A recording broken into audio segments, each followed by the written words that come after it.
Hello friends and welcome to पेनलम EDU. आज हम पढ़ेंगे daily current affairs of 10 October 2020। तो गाइस जल्दी से सेशन को ज्वाइन कर लीजिए एंड जिन्होंने चैनल को सब्सक्राइब नहीं किया है इसको सब्सक्राइब करें और बेल आइकन को ज़रूर प्रेस करिए नोटिफिकेशन के लिए। और आप लोग के लिए एक इम्पॉर्टेंट अनाउंसमेंट है।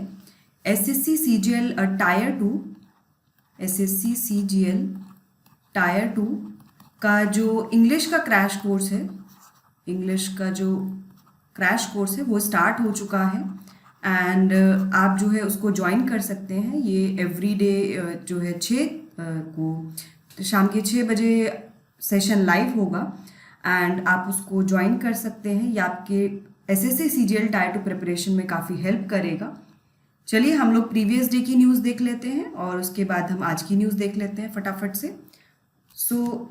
प्रीवियस डे की न्यूज़ देखते हैं। पहला है petition filed for removal of the objection provision under special marriage act.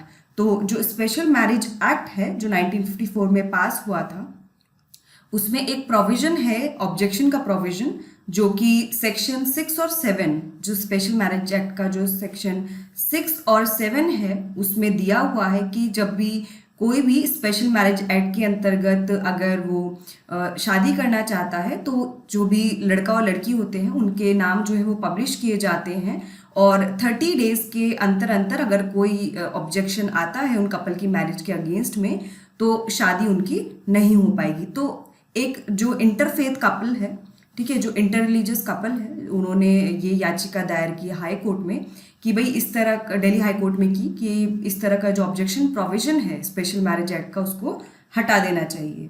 तो सेक्शन 4 जो है स्पेशल मैरिज एक्ट का, सेक्शन 4 में ग्राउंड्स दिए हुए हैं कि किस ग्राउंड पे ऑब्जेक्ट किया जा सकता है।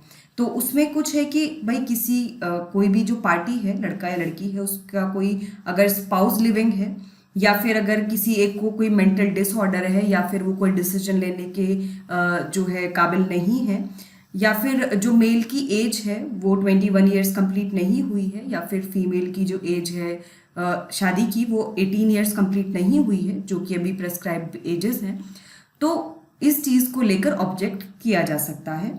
एंड इसके बाद भी अगर कोई गवर्नमेंट हॉस्पिटल या फिर कोई प्रिस्क्राइब्ड अथॉरिटी कोई सर्टिफिकेट इशू कर देती है रिगार्डिंग दिस, तो भी ये ऑब्जेक्शन जो है मान लिया जाता है। तो इस तरह के प्रावधान को हटाने की बात की गई है।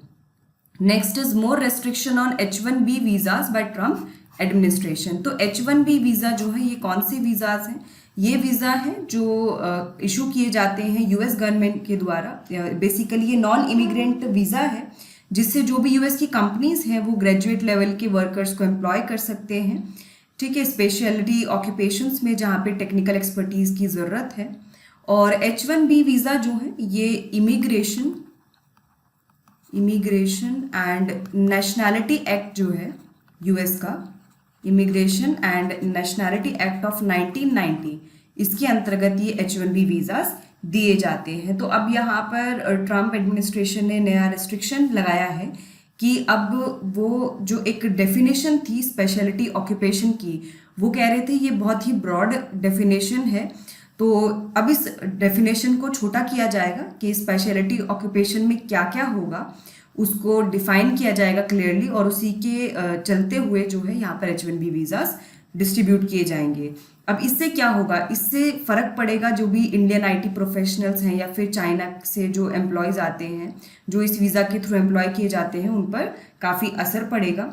एक डेटा के अकॉर्डिंग 500,000 से भी ज़्यादा H1B नॉन इमिग्रेंट्स वीज़ा थे जिसके कारण जो यूएस वर्कर्स हैं उनकी जॉब जो है वो डिस्प्लेस हुई। तो यहाँ पे अमेरिकन फर्स्ट पॉलिसी जो है यहाँ पे ट्रम्प एडमिनिस्ट्रेशन इम्प्लीमेंट करना चाहता है, ठीक है। Next is Dinesh Kumar Khara took over as the new chairman of SBI. State bank of India के नए चेयरमैन दिनेश कुमार खारा बन गए हैं एंड जो दिनेश कुमार खारा हैं उन्होंने रजनीश कुमार को रिप्लेस किया है।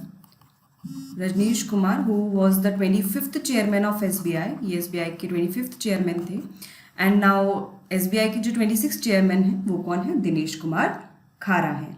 एसबीआई की हम बात करें तो ये नेशनलाइज्ड पब्लिक सेक्टर बैंक है और 2017 में जो state bank of Bikaner and Jaipur है, state bank of Hyderabad, state bank of Indore, state bank of Mysore, state bank of Patiala, state bank of Travancore और भारतीय महिला बैंक को स्टेट बैंक ऑफ इंडिया के साथ मर्ज कर दिया गया था। और एसबीआई में जो लार्जेस्ट स्टेक होल्डर है, नॉन प्रमोटर स्टेक होल्डर, वो है एलआईसी। ठीक है, ये है largest non promoter stake holder. Okay, next is union cabinet approves ratification of 7 chemicals under Stockholm convention. जो स्टॉकहोम कन्वेंशन है, जो कि परसिस्टेंट ऑर्गेनिक पॉल्यूटेंट्स, ऐसे पॉल्यूटेंट्स जो काफ़ी समय तक वातावरण में रहते हैं, उनको परसिस्टेंट ऑर्गेनिक पॉल्यूटेंट्स कहते हैं।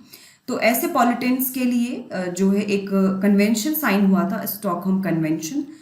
और कैबिनेट ने हाल ही में जो 7 केमिकल हैं जो लिस्टेड हैं अंडर द स्टॉकहोम कन्वेंशन, उस पर रेटिफिकेशन दिया था गवर्नमेंट ने। And then now union cabinet ने उस रेटिफिकेशन को अप्रूव कर दिया है। जो ये रेटिफिकेशन किया गया था गवर्नमेंट के द्वारा, ये 13 जन 2006 में रेटिफिकेशन किया गया था, राइट। एंड इसमें जो 7 केमिकल्स हैं जो अभी बैंड है यहाँ पर परसिस्टेंट ऑर्गेनिक पॉल्यूटेंट्स, वो हैं chlordecone, hexabromobiphenyl, hexa bromo diphenyl ether, hepta bromo diphenyl ether, tetra bromo diphenyl ether, penta bromo diphenyl ether, pentachlorobenzene, hexabromocyclododecane and hexachlorobutadiene. आप ये detail जो है जाकर website पर पढ़ सकते हैं। Next is air force day, हर वर्ष 8 अक्टूबर को मनाया जाता है। एंड इस वर्ष जो थी इसकी 88th एनिवर्सरी थी, तो दिस इज इम्पॉर्टेंट कि 88th एनिवर्सरी थी एयरफोर्स डे की on 8 October. World cotton day 2020, ये जो है सेकेंड वर्ल्ड कॉटन डे था। पहला वर्ल्ड कॉटन डे 2019 में मनाया गया था। एंड इस दिन को इंडिया ने लॉन्च किया first ever brand and logo for its cotton. ठीक है, तो ये ब्रांड का नाम यहाँ पर दिया गया है कस्तूरी कॉटन। ठीक है, this is the first ever brand and logo for its cotton of India. And ये जो है वर्ल्ड कॉटन डे कब मनाया जाता है? 7 अक्टूबर को मनाया जाता है। This is also important. And इस वर्ष जो था ये सेकेंड वर्ल्ड कॉटन डे था। नेक्स्ट इज इंडिया और जापान ने एक मेमोरेंडम ऑफ कॉपरेशन साइन किया है in the field of cyber security. दोनों ही देशों का मानना है कि जो साइबर स्पेस है ये ओपन होना चाहिए, फ्री होना चाहिए, फेयर और सिक्योर होना चाहिए। और इसीलिए दोनों ने मिलकर जो है ट्रेड एंड ग्रोथ को प्रमोट करने के लिए, इकोनॉमिक ग्रोथ के लिए, इनोवेशन के लिए साइबर सिक्योरिटी पे एक मेमोरेंडम ऑफ कॉपरेशन जो है वो साइन किया है। Next is cabinet approves MOU between zoological survey of India and international barcode of life. तो अभी जो एक MOU साइन हुआ था between the zoological survey of India और इंटरनेशनल बारकोड ऑफ लाइफ, जो कि एक कैनेडियन नॉट प्रॉफिट ऑर्गेनाइजेशन है। This is Canadian not for profit organisation. Okay, तो इन दोनों के बीच में एक MOU साइन हुआ है and this is regarding DNA barcoding of species. ठीक है, इस MOU में था कि जितने भी स्पीशीज हैं उनकी DNA बारकोडिंग की जाएगी ताकि आइडेंटिफिकेशन किया जा सके स्पीशीज का। एंड इसी को अभी कैबिनेट ने अप्रूवल दिया है। Next is India and Australia organized an international conference on mental health looking beyond कोविड-19। तो कोविड-19 से परे मेंटल हेल्थ के बारे में यहाँ पर जो है एक इंटरनेशनल कॉन्फ्रेंस ऑर्गेनाइज किया गया है। और ये इंडिया की तरफ से department of empowerment of persons with disability, जो कि ministry of social justice and empowerment का डिपार्टमेंट है, उसके द्वारा, और जो यूनिवर्सिटी ऑफ मेलबॉर्न है, इन दोनों ने मिलकर इस कॉन्फ्रेंस को ऑर्गेनाइज किया है। Next is 3 MOU have been signed between NABARD and SBI to provide credit support for various projects in Gujarat. तो बहुत सारे क्रेडिट सपोर्ट प्रोवाइड करने के लिए प्रोजेक्ट्स जो हैं गुजरात में, उसके लिए NABARD और SBI ने 3 MOU पर साइन किए हैं। So this is important. And NABARD की हम बात करें तो ये गवर्नमेंट के द्वारा फुली ओन्ड है। ये 1982 में जो है फॉर्म हुआ था। इसके जो चेयरमैन हैं वो श्री गोविंदा राजुलू चिंथला हैं। और NABARD के हेडक्वार्टर्स कहाँ पर हैं? जल्दी से कमेंट करके बताइए। NABARD के हेडक्वार्टर्स कहाँ पर लोकेटेड है? यस, मुंबई में लोकेटेड है। Okay, next is 2020 Nobel prize in literature has been announced and ये जो अवार्ड दिया गया है फॉर द ईयर 2020 किसको दिया गया है? ये लाउजी क्लब को दिया गया है। लाउजी क्लब जो है वो इस वर्ष की विनर हैं एंड इससे पहले उनको Pulitzer prize, Bollingen prize, national book award, national humanities medal, इस तरह के प्राइज भी उन्होंने जीत लिए हैं and she has been awarded for her unmistakable poetic voice for that with austere beauty makes individual existence universal। तो उनके काम के लिए उनको ये लिटरेचर नोबेल प्राइज मिला है। इससे पहले 2019 में पीटर हांडके को 2019 नोबेल प्राइज इन लिटरेचर दिया गया था एंड ओल्गा टोकार्चुक को दिया गया था 2018 का नोबेल प्राइज। ओके, चलिए, इससे पहले भी जो नोबेल प्राइज है वो मेडिसिन, फिजिक्स, केमिस्ट्री में ऑलरेडी अनाउंस हो चुके हैं, तो आप उसको भी जाकर वेबसाइट पे स्टडी कर सकते हैं। चलिए हम लोग आज की न्यूज़ देख लेते हैं। First is natural gas marketing reforms have been approved by the cabinet. तो जो कैबिनेट कमिटी है ऑन इकोनॉमिक अफेयर्स, जो यूजुअली जो कैबिनेट कमिटीज़ होती हैं उनको प्राइम मिनिस्टर चेयर करते हैं, तो इस कैबिनेट कमेटी ने नेचुरल गैस मार्केटिंग रिफॉर्म्स, प्राकृतिक गैस विपणन सुधार को मंजूरी दे दी है। अब ये जो पॉलिसी है इसका ऑब्जेक्टिव यही है कि नेचुरल गैस की जो सेल है, इसकी सेल के लिए में ट्रांसपेरेंसी को और ज़्यादा बढ़ाया जाए। और कैसे बढ़ाया जाएगा कि जो भी बिडिंग का प्रोसेस है वो ऑनलाइन किया जाएगा, ई बिडिंग प्रोसेस को स्टैंडर्डाइज किया जाएगा ताकि जो प्राइस है नेचुरल गैस का, किस प्राइस पर बेची गई है, वो पता चल सके। And it will bring uniformity across the contract bidding process and provide ease of doing business। तो ये अनुबंध बोली प्रक्रिया में एकरूपता लाएगा और व्यापार करने में आसानी भी प्रदान करेगा। It has also permitted affiliate companies to participate in the bidding process which will result in increased competition। तो इसने संबद्ध जो कंपनियां हैं उनको भी बोली प्रक्रिया में भाग लेने के लिए अनुमति दे दी है, परमिशन दे दी है। अब इससे क्या होगा, जो कंपटीशन है वो बढ़ेगा। It will provide marketing freedom to the field development plans of those blocks whose production sharing contracts already provided them pricing freedom। तो ये उन ब्लॉक की फील्ड डेवलपमेंट प्लान को विपणन स्वतंत्रता प्रदान करेगा जिनके उत्पादन साझा अनुबंध से पहले ही अपने मूल्य की स्वतंत्रता प्रदान करते हैं। The government has implemented some major reforms in the upstream sector and brought a paradigm shift by focusing on production maximization। सरकार ने अपस्ट्रीम क्षेत्र में कुछ बड़े सुधारों को लागू किया है और उत्पादन अधिकतमकरण पर ध्यान केंद्रित करने के लिए बदलाव लाया है। The reforms in the gas sector has brought an investment of more than rupees 70,000 crore on the east coast। Gas क्षेत्र में सुधार ईस्ट कोस्ट पर 70,000 करोड़ रुपए से अधिक का निवेश लाया है। This will foster the ease of doing business in the natural gas sector and this will help in moving towards a gas based economy. तो ये प्राकृतिक गैस व्यापार में आसानी को बढ़ावा देगा और साथ ही इससे जो गैस आधारित अर्थव्यवस्था है उसकी ओर बढ़ने में मदद मिलेगी। एंड ये जो रिफॉर्म्स किए गए हैं, ये रिफॉर्म्स से क्या क्या फर्क पड़ेगा, how will it encourage the economic activities.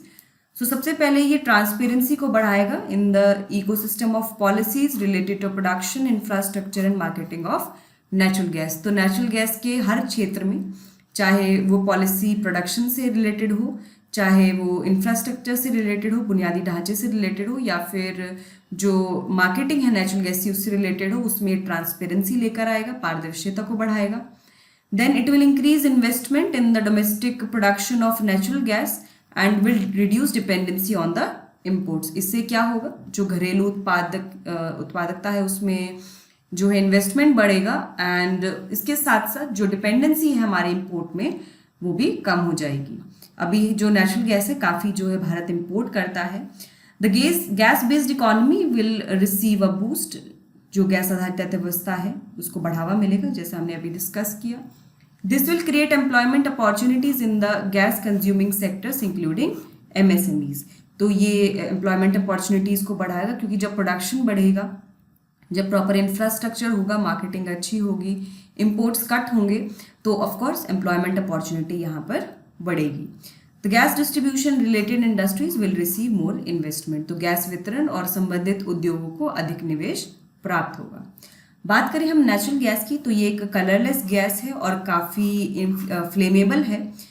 बहुत ही अत्यधिक ज्वलनशील गैसीय हाइड्रोकार्बन है ये। इसमें मेनली जो है मीथेन और इथेन प्रेजेंट होती हैं और सबसे ज़्यादा जो कंपोनेंट होता है वो मीथेन होता है नेचुरल गैस में। This is form deep beneath the earth surface, पृथ्वी की सतह के नीचे ये गहरा बनता है। चलिए इससे जुड़ा प्रश्न देख लेते हैं। विच of the following statements is not correct, निम्नलिखित में से कौन सा कथन सही नहीं है। Union cabinet has approved natural gas marketing reforms, केंद्रीय मंत्रिमंडल ने प्राकृतिक गैस विपणन सुधारों को मंजूरी दी है। Natural gas is a highly flammable gas, प्राकृतिक गैस एक अत्यधिक ज्वलनशील गैस है। Natural gas consist mainly of propane and butane, प्राकृतिक गैस में मुख्य रूप से प्रोपेन और ब्यूटेन होते हैं। Natural gas is form deep beneath the earth surface, प्राकृतिक गैस का निर्माण पृथ्वी की सतह के नीचे गहरा होता है। सो इसमें कौन सा स्टेटमेंट सही नहीं है वो आपको बताना है। The correct answer is option C, that is natural gas में मेनली इथेन और मीथेन होती है। ओके, एंड जो मेजर प्रोपोर्शन होता है वो मीथेन का होता है। Next is API integration of PM Svanidhi and SBI portal to ease the process of loan applications. तो जैसा आपको पता है पीएम स्वनिधि जो योजना है उसके अंतर्गत जो भी स्ट्रीट वेंडर्स हैं उनको लोन दिया जाता है और उनकी जो लोन एप्लीकेशन है उसको प्रोसेस करने के लिए, उसके प्रोसेस को इजी बनाने के लिए जो पीएम स्वनिधि पोर्टल है उसको एसबीआई के जो पोर्टल है उसके साथ इंटीग्रेट किया गया है। A seamless flow of data between the PM Swanidhi portal and SBI e-Mudra portal will be facilitated। तो इससे क्या होगा, जो डेटा है वो आसानी से दोनों पोर्टल्स के बीच में फैसिलिटेट हो जाएगा। Then it will accelerate the loan sanctioning and disbursement process. तो इससे क्या होगा, जो लोन देने का समय है वो कम हो जाएगा, जल्दी से लोन सैंक्शंस हो जाएंगे और फटाफट से वितरित किए जाएंगे। It aims to provide benefits to street vendors seeking capital under the PM Svanidhi. तो जैसा मैंने बताया पीएम स्वनिधि में क्योंकि लोन दिया जाता है, अब ये लोन जल्दी से स्ट्रीट वेंडर्स को मिल जाएगा। Ministry of housing and urban affairs जो कि इस पीएम स्वनिधि योजना को क्रियान्वित कर रही है, it is likely to have similar integration with other banks. तो इस तरह का जो इंटीग्रेशन है पीएम स्वनिधि पोर्टल का वो अदर बैंक्स के पोर्टल के साथ भी लिंक किया जाएगा। PM street vendor Atmanirbhar Nidhi या पीएम स्वनिधि स्कीम जो है ये 1 जून 2020 को लॉन्च हुई थी ताकि जो स्ट्रीट वेंडर्स हैं जो भी कोविड-19 के कारण इफेक्ट हुए थे उनको हेल्प किया जा सके। ये एक सेंट्रल सेक्टर स्कीम है। सेंट्रल सेक्टर स्कीम वो स्कीम होती है, जैसा मैंने बताया पहले भी, जो पूरी केंद्र द्वारा जो है वित्त पोषित होती हैं, fully funded by the government होती हैं एंड इसको ministry of housing and urban affairs जो है फंड कर रही है। इस योजना के अंतर्गत 10,000 जो है वर्किंग कैपिटल दिया जाता है बिना किसी कोलेट्रल के। ठीक है, तो ये एक इम्पॉर्टेंट पॉइंट है कि यहाँ पर वर्किंग कैपिटल दिया जाएगा 10,000 रुपये का, जिसको मंथली इंस्टॉलमेंट में 1 साल के अंतर्गत उसको वापस करना होगा स्ट्रीट वेंडर को, और यदि वो टाइमली रीपेमेंट कर देते हैं लोन का तो अगले वर्ष वो 20,000 रुपये का लोन ले सकते हैं। एंड साथ साथ उनको इंटरेस्ट सब्सिडी भी मिलेगी 7% पर एनम की। एंड इस स्कीम का टारगेट है कि 50 लाख स्ट्रीट वेंडर्स को इसका लाभ मिले। क्वेश्चन देख लेते हैं। Recently the ministry of housing and urban affairs has launched application programming interface to integrate PM Svanidhi portal with the portal of which of the following banks. हाल ही में आवास और शहरी मामलों के मंत्रालय ने निम्नलिखित बैंकों में से किस पोर्टल के साथ पीएम स्वनिधि पोर्टल की एकीकृत करने के लिए एप्लीकेशन प्रोग्रामिंग इंटरफेस लॉन्च किया है। State bank of India, Bharatiya state bank, Punjab national bank, Canara bank and union bank of India. So क्या होगा इसका correct answer? The correct answer will be option A, that is state bank of India. Next is union minister of food and public distribution Ramvilas Paswan has recently passed away. He was the president of Lok Janshakti party जो कि उन्होंने 2000 में form की थी and वो 74 वर्ष की आयु में उनका निधन हो गया। अभी उनका हाल ही में हार्ट सर्जरी हुई थी एंड वो क्रिटिकल इलनेस से सफ़र कर रहे थे और काफ़ी मल्टीपल ऑर्गन कॉम्प्लिकेशन भी थे। उससे पहले उन्होंने सर्व किया था as the minister of chemicals and fertilizers and minister of steel, और वो 8 बार जो है वो लोकसभा के मेंबर रह चुके हैं और राज्यसभा के भी मेंबर वो रह चुके हैं। यहाँ पे आप फोटो दे सकते हैं, ये है Ramvilas Paswan, former minister of consumer affairs, food and public distribution. Question है आपके लिए, recently union minister of consumer affairs Ramvilas Paswan passed away. He was the president of which of the following political parties. हाल ही में केंद्रीय उपभोक्ता मामलों के मंत्री रामविलास पासवान का निधन हो गया। वह निम्नलिखित में से किस राजनीतिक दल के अध्यक्ष थे? लोक जनशक्ति पार्टी, राष्ट्रीय जनता दल, राष्ट्रीय लोक समता party and Janata Dal United. सो क्या होगा इसका करेक्ट आंसर? जल्दी से कमेंट करके बताइए। The correct answer will be option A, that is Lok Janshakti party. Next is every year on 9 October world post day मनाया जाता है to mark the anniversary of universal postal union formation in 1874। तो 9 अक्टूबर 1874 को universal postal union जो है अस्तित्व में आया था, इसीलिए 9 अक्टूबर को वर्ल्ड पोस्ट डे जो है मनाया जाता है। 1969 में यूनिवर्सल पोस्टल कांग्रेस ने टोक्यो में डिक्लेयर किया कि 9 अक्टूबर को वर्ल्ड पोस्ट डे के रूप में मनाया जाएगा। And this day aims to create awareness regarding the role of post in our everyday lifes और इकोनॉमिक ग्रोथ में कितना उसका भागीदारी रहती है। Next is 3 strategic pillars. Universal postal union के 3 स्ट्रैटेजिक पिलर्स हैं, that is innovation, integration and inclusion. Universal postal union की बात करें तो ये सेकेंड ओल्डेस्ट इंटरनेशनल ऑर्गेनाइजेशन है, क्योंकि 1874 में फॉर्म हुआ था। It is the primary forum for cooperation between postal sector players. इसकी जो पेरेंट ऑर्गेनाइजेशन है वो United Nations economic and social council है। हेडक्वार्टर कहाँ पर है इसका? बर्न, जो कि स्विट्जरलैंड की कैपिटल है, वहाँ पर है। एंड इसकी जो मेंबर कंट्रीज हैं वो 192 हैं। चलिए हम लोग इससे जुड़ा प्रश्न देख लेते हैं। In which year was the Universal Postal Union established? Universal postal union की स्थापना किस वर्ष की गई थी? 1870, 1874, 1901, 1945। तो क्या होगा इसका करेक्ट आंसर? जल्दी से बताइए। The correct answer will be option B, that is 1874। So friends, जो बच्चे SSC CHSL की प्रिपरेशन कर रहे हैं वो आज जो है हमारा सेशन आएगा जिसमें हम जो मोस्ट एक्सपेक्टेड क्वेश्चंस है करंट अफेयर्स से रिलेटेड उसको हम डिस्कस करेंगे।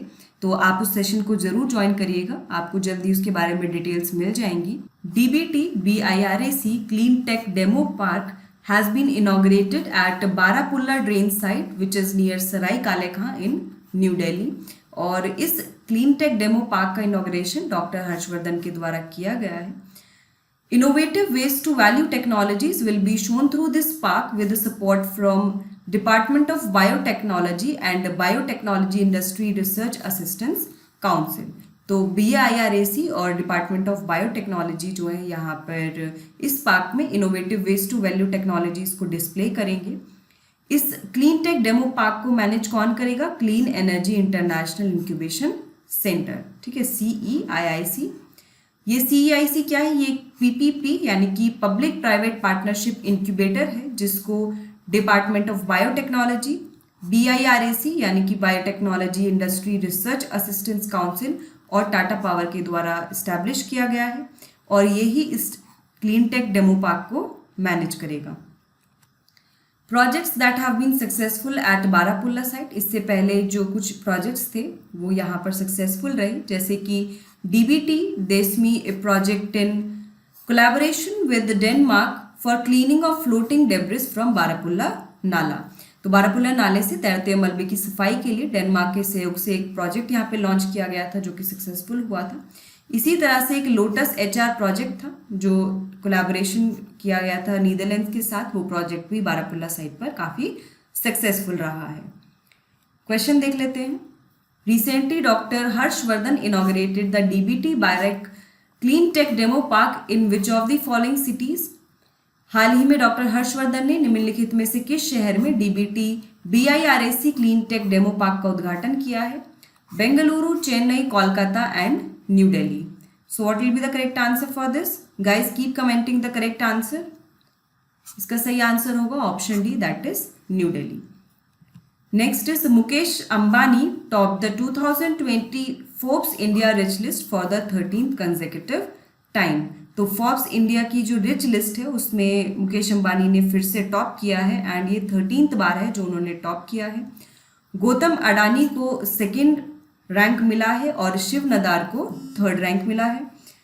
50 Indians on the list of India's top 100 richest in 2020 have gained despite the COVID-19 pandemic and crisis। 2020 में भारत के शीर्ष 100 सबसे अमीर लोगों की सूची में 50 भारतीयों ने कोविड-19 महामारी और संकट के बावजूद जो है स्थान प्राप्त किया है।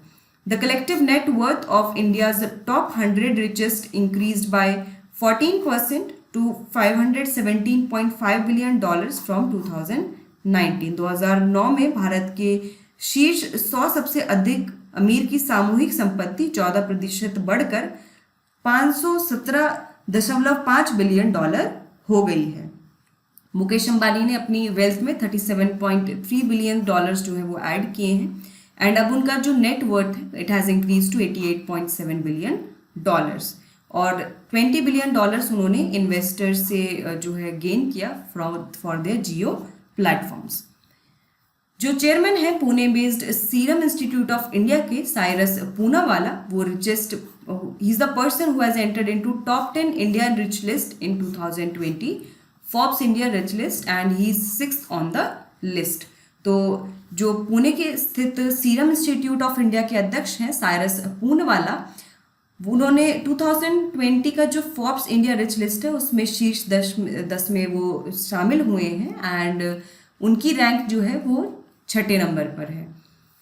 Total 9 Indians have entered the new list. इस नई लिस्ट में टोटल 9 इंडियंस जो है उन्होंने एंटर किया है। इसमें संजीव बिखचंदानी, नितिन एंड निखिल कामत, विनोद सरफ, अरुण भारतराम, चंद्रकांत एंड राजेंद्र गोगरी हैं। In percentage terms Biocon's chairperson Kiran Mazumdar Shaw was the highest wealth gainer. ठीक है, and this is also important, 100 place जो है वो आरजी चंद्रमोगन को प्राप्त हुई है। तो ये लिस्टिंग से इस तरह की जो रैंकिंग्स है इससे क्वेश्चन पूछ लेते हैं। So who is ranked at the 3rd place in the recently release 2020 Forbes India rich list. हाल ही में जारी 2020 फोर्ब्स इंडिया रिच लिस्ट में तीसरा स्थान किसका है? गौतम अडानी, शिव नदार, उदय कोटक एंड लक्ष्मी मित्तल। जल्दी से कमेंट करके बताइए सही answer. The correct answer will be option B, that is Shiv Nadar. Next is M Rajeshwar Rao has been appointed as the deputy governor of RBI. तो जो आरबीआई के सीनियर मोस्ट एग्जीक्यूटिव डायरेक्टर हैं एम राजेश्वर राव, उनको अपॉइंट कर दिया गया as the new deputy governor of RBI and उन्होंने NS Viswanathan का जो है स्थान लिया है, जिन्होंने अभी मार्च 2020 में रिजाइन कर दिया था due to some health issues. जो अपॉइंटमेंट कमेटी है कैबिनेट की उसने अप्रूव किया है the appointment of Rajeshwar Rao as the deputy governor of RBI and अभी तक जो एम राजेश्वर राव हैं वो internal debt management department, internal department and financial markets operation department जो आरबीआई का उसको देख रहे थे। इसके अलावा 3 डिप्यूटी गवर्नर कौन है आरबीआई के? BP Kanungo, MK Jain and Michael Debabrata Patra. तो बीपी कनुंगो, एमके जैन और माइकल देवव्रत पात्रा जो हैं ये 3 डिप्यूटी गवर्नर्स हैं। According to the RBI act of 1934 central bank के पास 4 डिप्यूटी गवर्नर होने चाहिए, जो 2 from within the ranks हो और एक जो है कमर्शियल बैंकर होगा and another will be an economist to head the monetary policy department. RBI की हम बात करें तो इसकी स्टैब्लिशमेंट 1 अप्रैल 1935 को हुई थी under the RBI act of 1934 and जो आरबीआई का प्रियम्बल है वो डिस्क्राइब करता है कुछ फंक्शंस आरबीआई के। Some of them are to regulate the issue of bank notes, keep reserves to secure monetary stability in India and generally to operate the currency and credit system in the best interest of the country. तो भारत में मौद्रिक स्थिरता को सुरक्षित रखना और आमतौर पर देश के सर्वोत्तम हितों में मुद्रा और ऋण प्रणाली को संचालित करना इसका काम है। RBI central board consist of total 21 members, जिसमें गवर्नर और 4 डिप्यूटी गवर्नर शामिल हैं। करंट आरबीआई गवर्नर कौन है? शक्तिकांत दास हैं। चलिए इससे जुड़ा प्रश्न देख लेते हैं। Who has been appointed as the new deputy governor of RBI? RBI के नए डिप्यूटी गवर्नर के रूप में किसे नियुक्त किया गया है? N S. Vishwanathan, M. Rajeshwar Rao, D K. Jain and Shaktikanta Das. जल्दी से बताइए क्या होगा इसका सही answer. The correct answer will be option B, that is M. Rajeshwar Rao. N S. Vishwanathan को इन्होंने रिप्लेस किया है और जो शक्तिकांत दास हैं वो आरबीआई के करंट गवर्नर हैं, right. Moving forward, Guwahati high court ruled that the people declared as foreigners can not be kept in jails that served as detention centres. तो जो डिटेंशन सेंटर्स है जहाँ पे क्रिमिनल्स को रखा जाता है, तो गुवाहाटी हाई कोर्ट ने कहा है कि जिन जिन लोग को विदेशी डिक्लेयर किया गया है या फिर फॉरेनर्स डिक्लेयर किया गया है, उनको क्रिमिनल्स के साथ उन जेल में ना डाला जाए, क्योंकि ये उनको उनके बेसिक राइट और डिग्निटी से जो है डिप्राइव करता है। कोर्ट ने एक नोटिस इशू किया है असम गवर्नमेंट को to submit a report on the steps taken to set up detention centres outside jail premises. तो सुप्रीम कोर्ट ने एक जो है नोटिस इशू किया है, असम गवर्नमेंट से रिपोर्ट मांगी है ये बताने के लिए कि क्या उन्होंने डिटेंशन सेंटर जेल प्रेमाइसेस के बाहर सेटअप किए हैं या नहीं किए हैं, उस पर क्या कदम उठाए गए हैं। The High Court ruled that jails being used as detention centers conflicted with the model manual for such centers। तो उन्होंने कहा कि जो इस तरह के जो सेंटर्स हैं डिटेंशन सेंटर जो कि फॉरेनर्स के लिए बनाने चाहिए, जिनको डिक्लेयर किया गया एज फॉरेनर्स, उनके लिए जो मॉडल मैनुअल है वो उन सेंटर्स के साथ मैच नहीं करता है, जेल्स के साथ। According to the Supreme Court order, detainees should be kept in an appropriate place with restricted movements pending their deportation or repatriation and provided basic facilities of electricity, water and hygiene। तो supreme court ने rule किया था कि जितने भी detention centres हैं उनको jail premises के बाहर रखना चाहिए, एंड जो भी वहाँ पर डिटेंशन सेंटर्स में होंगे डिटेनीज, उनको जो भी बेसिक फैसिलिटी है related to hygiene, water, electricity, वो सभी सुविधा उनको प्रदान करनी चाहिए। असम में जो भी पीपल हैं जिनको फॉरेनर्स या लीगल माइग्रेंट्स डिक्लेयर किया जाता है, उनको डिटेंशन सेंटर्स में रखा जाता है within 6 jails which were they share space with the other various criminals. ठीक है, तो इसीलिए यहाँ पर इस बात पर जो है गुवाहाटी हाई कोर्ट ने यहाँ पे जजमेंट दिया है। इलीगल माइग्रेंट्स या फॉरेनर्स कौन है असम में? तो असम अकॉर्ड को अगर हम देखें तो कोई भी फॉरेनर तब कहलाएगा मतलब इलीगल माइग्रेंट या फॉरेनर्स को कहा जाएगा अगर वो भारत आया था आफ्टर दिसंबर 1971। तो ये कट ऑफ डेट है कि 24 दिसंबर 1971 के बाद जो भी आया होगा असम में, ठीक है, इंडिया में आया होगा स्पेशली, तो उसको जो है असम अकॉर्ड के अकॉर्डिंग फॉरेनर या फिर इलीगल माइग्रेंट डिक्लेयर किया जाएगा और उसको डिपोर्ट किया जाना चाहिए। According to the data released by NRC in Assam, about 19 lakh of Assam residents are not citizens of India। जो अभी NRC प्रिपेयर हुआ था तो उसमें जो 19 लाख जो असम के रेजिडेंट्स थे उनको एज अ फॉरेनर डिक्लेयर किया गया था, क्योंकि वो जो भी अप्रोप्रिएट डॉक्यूमेंट्स हैं वो सबमिट नहीं कर पाए थे, तो इसीलिए अभी जो उनका केस है वो फॉरेनर ट्रिब्यूनल में चल रहा है। क्वेश्चन देखते हैं। According to Assam accord, any foreigner who came to India after dash would be considered as illegal migrant. Assam समझौते के अनुसार डैश के बाद भारत आने वाले किसी भी विदेशी को अवैध प्रवासी माना जाएगा। 24 दिसंबर 1971, 24 दिसंबर 1976, 14 दिसंबर 1985 and 23 June 1987। So what will be the correct answer for this? ये डेट बहुत ही इंपॉर्टेंट है। The correct answer is option A, that is 24 December 1971। Next is public places can not B occupied indefinitely says supreme court. तो supreme court ने अभी कुछ petitions सुनी थी in related to Shaheen Bagh में जो प्रोटेस्ट हुआ था उसके रिलेशन में, और उन्होंने रूल किया है कि जो भी पब्लिक प्लेसेस हैं और जो रोड्स हैं उनको इंडेफिनेट टाइम के लिए प्रोटेस्टर्स के द्वारा ऑक्यूपाई नहीं किया जा सकता है, और एडमिनिस्ट्रेशन को इस तरह के जो भी रोड ब्लॉकेट्स हैं उनको हटाना चाहिए, और जो प्रोटेस्टर्स हैं उनको किसी ऐसी डेजिग्नेटेड जगह पर जाके प्रोटेस्ट कैरी आउट करना चाहिए।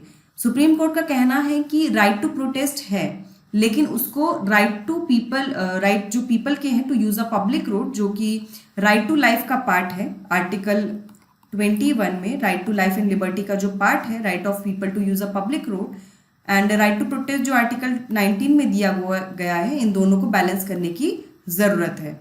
इसीलिए उन्होंने कहा कि जो भी पब्लिक प्लेसेस हैं उनको इंडेफिनिट टाइम के लिए आप जो है एक्वायर नहीं कर सकते हैं।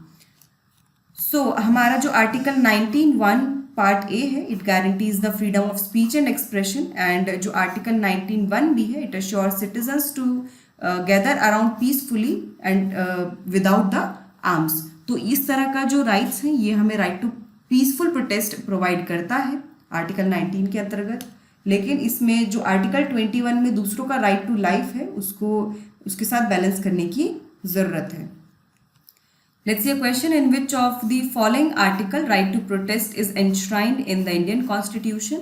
निम्नलिखित में से किस अनुच्छेद में भारतीय संविधान में विरोध का अधिकार निहित है? Article 21, article 19, article 24 and article 18। सो क्या होगा इसका करेक्ट आंसर, जल्दी से बताइए। The correct answer will be option B, that is Article 19. According to the World Bank report, India's GDP is expected to contract by 9.6% in 2021. तो विश्व bank की report के अनुसार 2020-21 में भारत का जो भी ग्रोथ रेट है, जो भी जीडीपी है, वो 9.6% की दर से जो है कॉन्ट्रैक्ट होगा।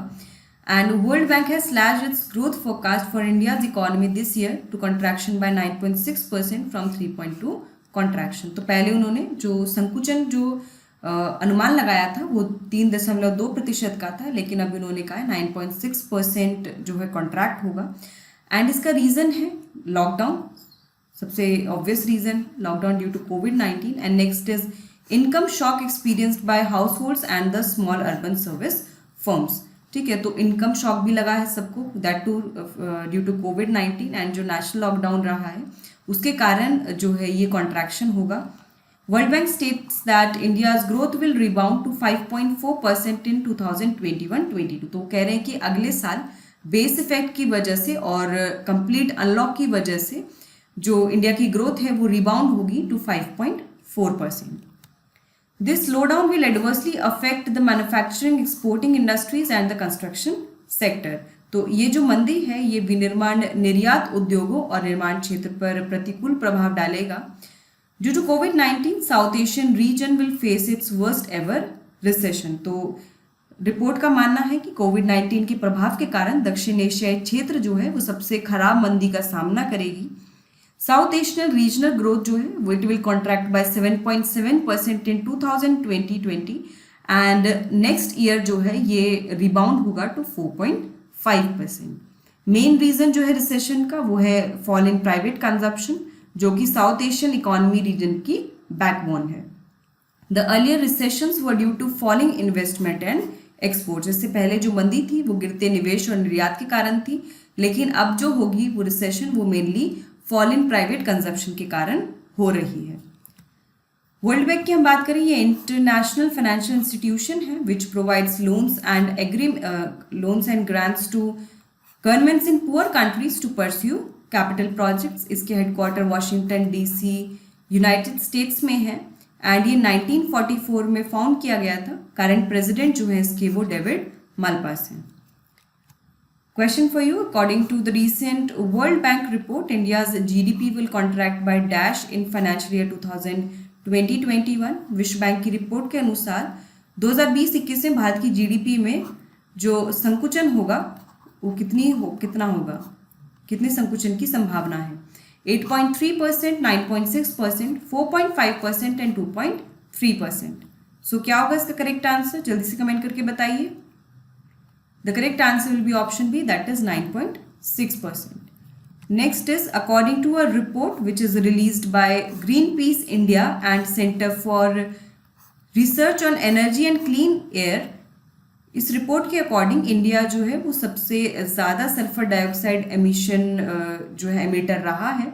ऑल्दो इंडिया का जो सल्फर डाइऑक्साइड एमिशन है उसमें सबसे ज़्यादा कटौती हुई है, उसमें 6% की कटौती देखी गई है in comparison to the 2018 level, लेकिन इसके बाद भी इंडिया जो है वर्ल्ड का लार्जेस्ट एमिटर है एंथ्रोपोजेनिक सल्फर डाइऑक्साइड का। In 2019 India emitted about 21% of global anthropogenic sulphur dioxide which is nearly double that of a second rank global emitter Russia. 2019 में भारत ने वैश्विक मानव जनित सल्फर डाइऑक्साइड का लगभग 21% उत्सर्जित किया, जो कि दूसरे स्थान पर रहने वाले वैश्विक उत्सर्जक रूस से लगभग 2 गुना है। भारत में जो सल्फर डाइऑक्साइड का एमिशन है वो मेनली थर्मल पावर प्लांट्स जहाँ जहाँ पर हैं उसके कारण है। ये मेनली कौन कौन से थर्मल पावर प्लांट्स हैं? सिंगरौली में सिंगरौली है मध्य प्रदेश में, देन नेवली चेन्नई इन तमिलनाडु, तालचेर और झारसुगुड़ा इन उड़ीसा, कोरबा इन छत्तीसगढ़, कच्छ इन गुजरात, रामागुंडम इन तेलंगाना एंड चंद्रपुर एंड कोराडी इन महाराष्ट्र। तो ये जो कुछ मेजर हॉटस्पॉट्स हैं जहाँ से सल्फर डाइऑक्साइड का एमिशन सबसे ज़्यादा होता है। इंडिया के जो थर्मल पावर प्लांट्स हैं इसमें फ्लू गैस डीसल्फराइजेशन टेक्नोलॉजी जो है, जिसके कारण जो है सल्फर जो है वो साफ हो जाती है जब एमिशन होता है गैसेस का, तो उसकी कमी है। अगर ये टेक्नोलॉजी आ जाती है तो बहुत अच्छा रहेगा।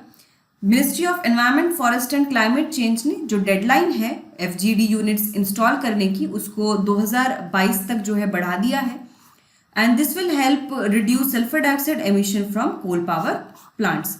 तो कोल पावर प्लांट्स की जो चिमनीज है उसमें अगर FGD लग जाएगा तो वहां से सल्फर डाइऑक्साइड का एमिशन बहुत ही कम हो जाएगा।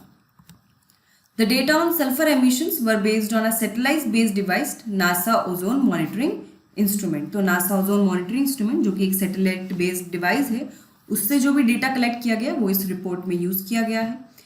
सल्फर डाइऑक्साइड की हम बात करें तो ये एयर पोल्यूशन का एक मेजर कंट्रीब्यूटर है। इसके अलावा कार्बन डाइऑक्साइड भी एक मेजर कंट्रीब्यूटर है, नाइट्रोजन ऑक्साइड्स के भी अपने कंट्रीब्यूटर हैं, एंड कार्बन मोनोऑक्साइड भी है। The main source of sulphur dioxide in the atmosphere is the burning of fossil fuels in power plants and other industrial facilities. तो वायुमंडल में सल्फर डाइऑक्साइड का जो मुख्य स्रोत है वो बिजली संयंत्रों और अन्य औद्योगिक सुविधाओं में जीवाश्म ईंधन का जलना है। चलिए प्रश्न देख लेते हैं। विच of the following country is the largest producer of anthropogenic sulphur dioxide in the world? निम्नलिखित देश में से कौन सा दुनिया में मानव जनित सल्फर डाइऑक्साइड का सबसे बड़ा उत्पादक है? India, Russia, China and USA। Bharat, रूस, चीन या फिर अमेरिका। सो क्या होगा इसका correct answer? The correct answer will be option A, that is India. So friends, हमने यहाँ पर जो भी डेली करंट अफेयर्स एंड उससे रिलेटेड जो क्वेश्चंस हैं वो कवर कर लिए हैं। आई होप आपको ये सेशन पसंद आया होगा। वीडियो को लाइक करिए, शेयर करिए। कोई डाउट है, सजेशन है, आप कमेंट बॉक्स में मेंशन कर सकते हैं। इसी तरह हमारे साथ जुड़े रहिए, तैयारी करते रहिए। All the best. Thank you so much.